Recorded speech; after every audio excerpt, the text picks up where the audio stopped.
जंगल के सुनसान इलाकों में हर कदम पर खतरा छिपा होता है, इसलिए ऐसी जगहों पर जाने से पहले इंसान को 100 बार सोचना चाहिए। आज की कहानी एक ऐसी लड़की की है जो सिर्फ रोमांच की तलाश में ऐसी मुसीबत में फंस जाती है जहां से जिंदा निकलना लगभग नामुमकिन लगने लगता है। कॉलेज की पढ़ाई खत्म करने के बाद डेजी दूसरे शहर में नौकरी के इंटरव्यू के लिए निकलती है, लेकिन सीधा हाईवे पकड़ने के बजाय वह एडवेंचर के चक्कर में जंगलों और पहाड़ी रास्तों से होकर जाने का फैसला करती है ताकि रास्ते के खूबसूरत नजारे देख सके। शुरुआत में सब कुछ सामान्य लगता है, लेकिन कुछ ही देर बाद नेविगेशन उसे बार बार अलग अलग दिशाओं में घुमाने लगता है। कभी बाएं मुड़ो, कभी दाएं। धीरे धीरे डेजी ऐसे इलाके में पहुंच जाती है जहां आगे कोई रास्ता ही नहीं बचता। घबराकर वह वापस लौटने की कोशिश करती है, लेकिन नेविगेशन लगातार यू टर्न लेने को कहता रहता है। अब हालत ऐसी हो जाती है कि वह न आगे जा सकती है और न पीछे लौट सकती है। बार बार की गलत दिशा से परेशान होकर डेजी आखिरकार नेविगेशन पर भरोसा करना छोड़ देती है और पुराने तरीके से नक्शे को देखकर रास्ता खोजने लगती है। तभी अचानक एक बड़ा ट्रक उसके सामने आकर रुकता है। डेजी पहले ही सतर्क हो चुकी थी क्योंकि वह अकेली थी और जगह भी सुनसान थी। ट्रक में बैठे आदमी ने उसकी परेशानी सुनी और बड़े प्यार से नक्शे पर रास्ता समझाने लगा। पहली नजर में वह मददगार इंसान लग रहा था, लेकिन तभी डेजी नोटिस करती है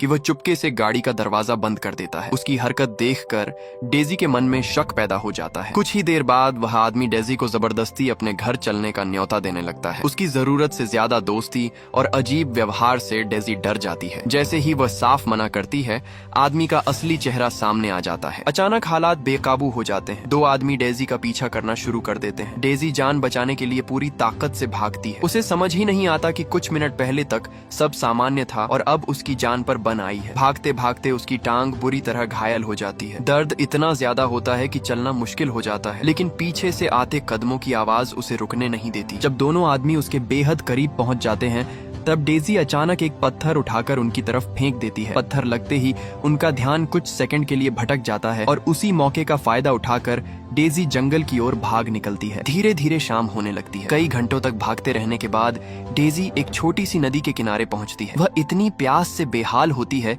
कि पानी साफ है या गंदा इसकी परवाह किए बिना सीधे पीना शुरू कर देती है। सामने फैला घना जंगल उसे पूरी तरह अकेला और असहाय महसूस करवाता है। उसके चेहरे पर डर साफ दिखाई देता है, लेकिन फिर भी वह खुद को हिम्मत देती रहती है कि उसे किसी भी तरह यहाँ से निकलना होगा। रात होने पर वह जंगल में एक छिपी हुई जगह ढूंढकर वहीं रुक जाती है। पूरी रात वह डर के साए में बिताती है, लेकिन किस्मत से उस रात कोई हमला नहीं होता। सुबह होते ही उसे अपनी घायल टांग की चिंता सताने लगती है। संक्रमण से बचने के लिए वह नदी के पानी और एक सॉफ्ट ड्रिंक से घाव साफ करने लगती है। दर्द से उसकी हालत खराब हो जाती है, लेकिन फिर भी वह हिम्मत नहीं हारती। हालांकि जल्दबाजी में वह एक बड़ी गलती कर बैठती है। उसके घाव से निकला खून पास की पत्तियों पर लग जाता है। उधर वे दोनों आदमी अभी भी उसे ढूंढ रहे थे। अपने अपराध को छिपाने के लिए वे वापस उसी जगह आते हैं जहां डेजी की कार खड़ी थी। फिर वे उसकी गाड़ी लेकर नकली एक्सीडेंट का सीन बनाने की तैयारी करते हैं ताकि पुलिस को लगे कि लड़की की मौत हादसे में हुई है। दूसरी तरफ डेजी की हालत लगातार बिगड़ती जा रही थी। उसकी टांग सूज चुकी थी और हर कदम पर उसे रुककर आराम करना पड़ता था। अब उसे अपने फैसले पर पछतावा होने लगता है। अगर वह सीधा रास्ता चुनती तो शायद अब तक इंटरव्यू में पहुंच चुकी होती, लेकिन अब उसे यह भी नहीं पता कि वह इस जंगल से जिंदा बाहर निकल पाएगी या नहीं। थकी हुई डेजी रोने लगती है, लेकिन तभी अचानक ऊपर से बहुत तेज आवाज आती है। जब वह ध्यान से देखती है तो समझ आती है कि उसकी कार को पहाड़ी से नीचे गिराकर दुर्घटना जैसा दिखाया जा रहा है। तभी उसे उन आदमियों की आवाज भी सुनाई देती है। वे कह रहे होते हैं कि पुलिस के आने से पहले लड़की की लाश ढूंढनी होगी। उन्हें पूरा यकीन था कि घायल लड़की इतनी दूर भाग ही नहीं सकती। शायद खून बहने की वजह से कहीं मर चुकी होगी, लेकिन तभी उन्हें पेड़ों की पत्तियों पर खून के निशान दिखाई देते हैं। अब उन्हें एहसास होता है कि डेजी अभी जिंदा है। इसके बाद वे पूरे जंगल में उसकी तलाश शुरू कर देते हैं। इसी बीच डेजी को पत्थरों के बीच एक टूटा हुआ मोबाइल फोन मिलता है जो शायद उसकी कार से गिरा था। स्क्रीन पूरी तरह टूट चुकी थी, लेकिन फोन अभी भी चालू था। ये देखकर डेजी की आंखों में उम्मीद लौट आती है। वह तुरंत मदद के लिए कॉल करने की कोशिश करती है, लेकिन घने जंगल में नेटवर्क का एक भी सिग्नल नहीं मिलता। घबराई हुई डेजी लगातार जगह बदल बदल कर सिग्नल खोजती रहती है। वह बर्फ जैसे ठंडे पानी को पार करके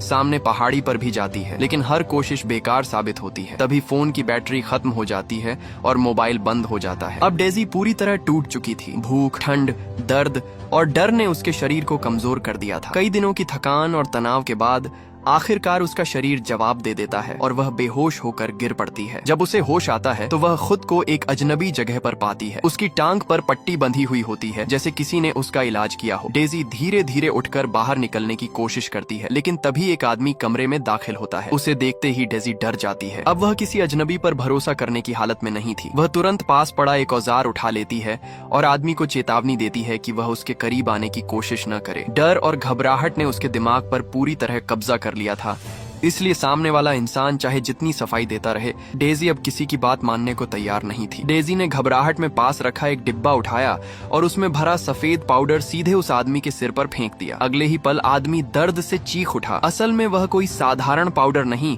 बल्कि बेहद खतरनाक केमिकल था। आदमी तुरंत भागकर फ्रिज से दूध निकालता है और अपने सिर पर उड़ेलने लगता है, क्योंकि वही उस रासायनिक जलन को कम कर सकता था। डेजी समझ ही नहीं पाती कि उसने क्या कर दिया। उधर कई दिनों से बेटी का कोई संपर्क न होने पर डेजी का परिवार बुरी तरह परेशान हो चुका था। फोन का आखिरी लोकेशन देखकर उन्होंने पुलिस में शिकायत दर्ज करवा दी थी। अब स्थानीय पुलिस अधिकारी इस मामले की जांच शुरू करने की तैयारी कर रहे थे। जब डेजी दोबारा होश में आती है तो देखती है कि उसके हाथ कसकर बंधे हुए हैं। हालांकि सामने मौजूद आदमी का व्यवहार अब पहले जैसा डरावना नहीं लगता। वह उसे खाना और पानी देता है और आराम से खाने के लिए कहता है, लेकिन जैसे ही डेजी पुलिस को फोन करने की बात करती है, आदमी तुरंत बात टाल देता है। 2 दिनों से भूखी डेजी आखिर खुद को रोक नहीं पाती और आदमी के पीछे मुड़ते ही तेजी से खाना खाने लगती है। धीरे धीरे उसे महसूस होने लगता है कि शायद यह आदमी वैसा नहीं जैसा उसने पहले सोचा था। बातचीत के दौरान वह अपना नाम बताता है। उसका नाम हेनरी था। हेनरी कई सालों से उस जंगल में अकेला रह रहा था। उसने एक पुरानी छोड़ी हुई वैन को अपना लैब बना रखा था,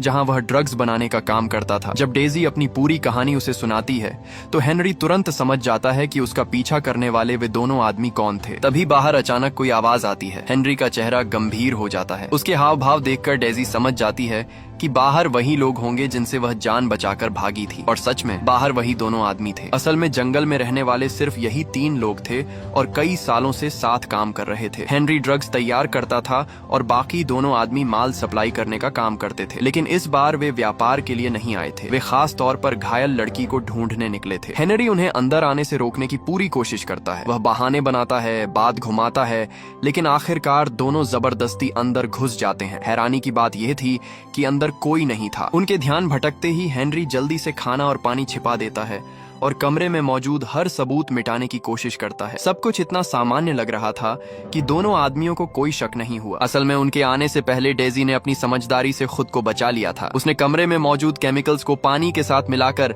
ऐसी प्रतिक्रिया पैदा की जिससे उसकी रस्सियां उछलकर टूट गईं। फिर वह पीछे की खिड़की से बाहर निकल गई। लेकिन सबसे हैरानी वाली बात यह थी कि डेजी भागी नहीं। वह जानती थी कि उसे जंगल के बारे में कुछ भी पता नहीं और अगर वह अकेले निकलती तो फिर किसी और मुसीबत में फंस सकती थी। इसलिए वह पास ही छिपी रही। जब हेनरी को यह पता चलता है तो वह हैरान रह जाता है। उसे उम्मीद नहीं थी कि शहर में पली बढ़ी एक लड़की को केमिस्ट्री की इतनी समझ होगी। डेजी भी मानती है कि शुरुआत में उसे समझ नहीं आया था कि वह सफेद पाउडर कितना खतरनाक है, इसलिए उसने डर में वह हरकत कर दी थी। वह हेनरी से माफी मांगती है। धीरे धीरे दोनों के बीच बातचीत बढ़ने लगती है। एक तरफ जंगल में छिपा एक ड्रग बनाने वाला आदमी और दूसरी तरफ शहर की पढ़ी लिखी कॉलेज लड़की। दोनों की दुनियाएं बिल्कुल अलग थीं, फिर भी हालात उन्हें करीब लाने लगे। डेजी पूछती है कि अगर हेनरी उसकी मदद करना चाहता है तो उसे जाने क्यों नहीं देता। तब हेनरी सच बताता है। उसके पास कोई गाड़ी नहीं थी और सबसे नजदीकी सड़क या छोटा शहर भी वहाँ से करीब 20 मील दूर था। डेजी की हालत ऐसी नहीं थी कि वह इतनी दूर पैदल जा सके। ऊपर से जंगल इतना घना था कि वह रास्ता भटक सकती थी। हालांकि हेनरी उससे वादा करता है कि कुछ दिनों बाद उसका आखिरी माल तैयार हो जाएगा और तब वह खुद उसे वहां से बाहर ले जाएगा। ये सुनकर डेजी को पहली बार थोड़ा सुकून मिलता है। दिन गुजरने लगते हैं और दोनों के बीच भरोसा बढ़ता जाता है। कई बार जब डेजी अकेले बाहर निकलती तो हेनरी बहुत गुस्सा हो जाता, क्योंकि उसे डर था कि कहीं वे दोनों आदमी उसे फिर न पकड़ लें। लेकिन डेजी को परेशान देखकर उसका गुस्सा तुरंत शांत भी हो जाता। एक दिन डेजी के पूछने पर हेनरी उसे जंगल से बाहर निकलने का सबसे छोटा रास्ता भी बता देता है। अब डेजी का भरोसा उस पर पूरी तरह बनने लगा था, लेकिन अभी भी उसे यह नहीं पता था कि असली खेल क्या है। फिर एक दिन अचानक एक पुलिस अधिकारी वहां पहुंचती है और सारी सच्चाई सामने आने लगती है। असल में हेनरी और वे दोनों आदमी उसी महिला अधिकारी के लिए काम करते थे। वही इस पूरे नेटवर्क की असली सरगना थी। उसकी सुरक्षा में वे दोनों आदमी सालों से जंगल में लड़कियों का शिकार करते आ रहे थे। न जाने कितनी मासूम लड़कियां उनकी वजह से गायब हो चुकी थीं। जब डेजी पहली बार जंगल में पहुंची थी तब मैट और उसका साथी एक लाश छिपा रहे थे। उन्हें लगा कि डेजी ने सब कुछ देख लिया है, इसलिए वे उसे ढूंढकर मार देना चाहते थे ताकि कोई गवाह न बचे। इस बार भी महिला अधिकारी उसी वजह से वहाँ आई थी, लेकिन हेनरी किसी भी कीमत पर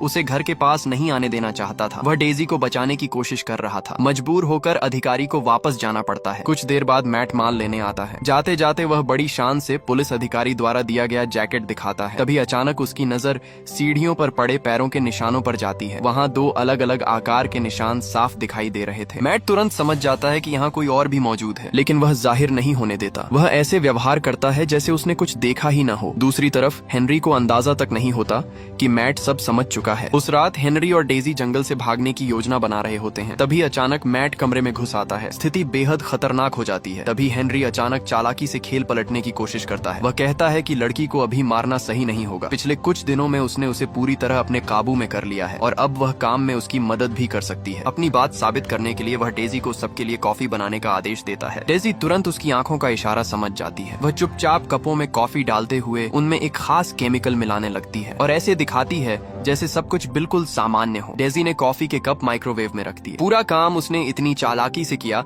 कि मैट और उसके साथी को जरा भी शक नहीं हुआ, लेकिन जैसे ही उन्हें कुछ गड़बड़ महसूस हुई तब तक बहुत देर हो चुकी थी। अचानक जोरदार धमाका होता है और माहौल पूरी तरह बिखर जाता है। किसी तरह वे दोनों बाहर निकल आते हैं, लेकिन हेनरी की पीठ बुरी तरह घायल हो चुकी थी। उससे भी ज्यादा डरावनी बात यह थी कि बुरी तरह झुलसा और घायल होने के बावजूद मैट अभी भी जिंदा था और बाहर निकल आया था। हेनरी समझ चुका था कि ताकत के मामले में वह मैट का मुकाबला नहीं कर सकता, लेकिन वह किसी भी हालत में डेजी को बचाना चाहता था। अपनी बची हुई आखिरी ताकत लगाकर वह मैट के हाथ से बंदूक छीन लेता है। ऐसा लगता है जैसे अब शायद सब खत्म हो जाएगा, लेकिन तभी अचानक पीछे से 2 गोलियों की आवाज गूंजती है। ये आवाज उस महिला पुलिस अधिकारी की थी। गोलियों की आवाज सुनते ही डेजी समझ जाती है कि कुछ बहुत बुरा हो चुका है। उसका दिल टूट जाता है, लेकिन अब रुकने का मतलब मौत था। वह अपने दर्द और डर को ताकत बनाकर वहाँ से भागना शुरू कर देती है। उधर महिला अधिकारी को अब पूरे हालात का अंदाजा हो चुका था, लेकिन उसके चेहरे पर डर या घबराहट का कोई निशान नहीं था। उसकी सबसे बड़ी चिंता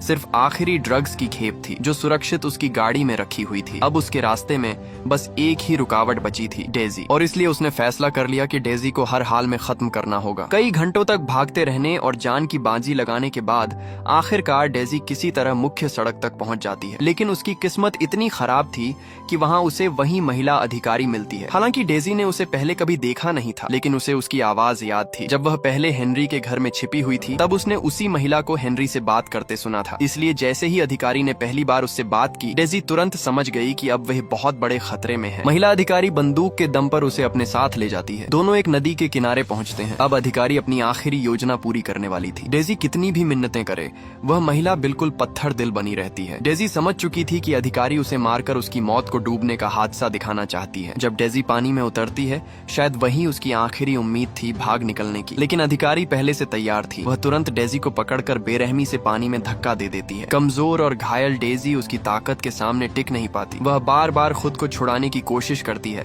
लेकिन हर कोशिश बेकार साबित होती है। धीरे धीरे उसकी सांसें टूटने लगती हैं। लेकिन तभी मौत और जिंदगी के बीच के उस आखिरी पल में डेजी को याद आता है कि उसने लैब से एक छोटा सा औजार अपने बचाव के लिए छिपा कर रखा था। वो तुरंत उसे निकालती है और पूरी ताकत से हमला कर देती है। यहीं आकर इस खौफनाक कहानी का अंत होने लगता है। वह भ्रष्ट पुलिस अधिकारी जिसने अपने पद और ताकत का इस्तेमाल करके सालों तक अपराधियों का साथ दिया, मासूम लोगों की जान ली और जंगल को नरक बना दिया था, आखिरकार अपने अंजाम तक पहुंच जाती है। डेजी आखिरकार उस डरावने जंगल से जिंदा बाहर निकल आती है, लेकिन उसके चेहरे पर कोई खुशी नहीं होती। उसकी आंखों में सिर्फ खालीपन और सदमा दिखाई देता है। जो कुछ उसने देखा और सहा, उसने उसकी सोच हमेशा के लिए बदल दी थी। अब वह समझ चुकी थी कि चमकती हुई आधुनिक दुनिया के पीछे इस धरती पर ऐसे भी इलाके मौजूद हैं जो किसी नरक से कम नहीं। फिल्म सिर्फ एक सर्वाइवल कहानी नहीं सुनाती, बल्कि इसके अंदर कई गहरे संदेश भी छिपे हुए हैं। शुरुआत में फिल्म हमें बड़े शहरों की ऊंची इमारतें दिखाती है, तेज रफ्तार हाईवे दिखाती है, फिर खेतों में ट्रैक्टर चलाते किसान और खुले मैदानों में घूमते जानवर। इसके बाद कहानी धीरे धीरे इंसानी सभ्यता से दूर एक सुनसान जंगल में पहुंच जाती है, जहां सिर्फ अंधेरा, डर और हिंसा बचती है। ये पूरा सफर असल में सभ्यता से बर्बरता की ओर बढ़ने का प्रतीक है। फिल्म में दिखाई गई नदी का नाम भी खास मायने रखता है। कई साल पहले वह इलाका एक औद्योगिक खनन क्षेत्र हुआ करता था। पहाड़ों की लाल मिट्टी की वजह से नदी का पानी लाल दिखता था, इसलिए उसका यह नाम पड़ा। लेकिन समय के साथ वह जगह वीरान हो गई। अब वहाँ कोई नहीं जाता। धीरे धीरे वह पूरा जंगल कानून और सभ्यता से कटकर ऐसी जगह बन चुका था जहाँ इंसानियत का कोई मतलब नहीं रह गया था। फिल्म आखिर में एक बहुत गहरी बात कहती है। हम सोचते हैं कि इंसान आधुनिक तकनीक और विकास की तेज सड़क पर बहुत आगे निकल चुका है, लेकिन सच ये है कि इंसान की भावनाएं, उसकी सोच और उसकी इंसानियत उतनी तेजी से विकसित नहीं हो पाई। तकनीक आगे बढ़ गई, लेकिन इंसान के अंदर छिपी हिंसा, लालच और अंधेरा अभी भी वहीं का वहीं है। शायद यही कारण है कि आधुनिक दुनिया के बावजूद इंसान आज भी अपने भीतर के जंगल से पूरी तरह बाहर नहीं निकल पाया है। ये मूवी यही समाप्त हो जाती है। उम्मीद है आपको ये मूवी एक्सप्लेन वीडियो पसंद आया होगा। धन्यवाद। आप अपनी राय कमेंट बॉक्स में भी दे सकते हैं।